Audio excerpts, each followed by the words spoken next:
How to hide and unhide apps on iPhone iOS 18. To get started, first of all, find an app you want to hide from your home screen. Then, long press the app icon to open a menu, then tap on Require Face ID. From the pop-up, select Hide and Require Face ID. Tap on Hide app from the menu which appears, as shown. The app will now be removed from your home screen. Keep sliding to the left until you arrive at the app library. Here, scroll all the way to the bottom and you will see a folder named Hidden.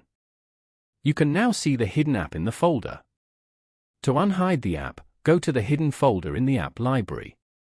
Long press the hidden apps icon and select Add to Home Screen from the given options. Confirm by tapping Unhide app in the pop-up. Now, the app will reappear on your home screen. Following these steps, you can easily hide and unhide apps on iPhone iOS 18.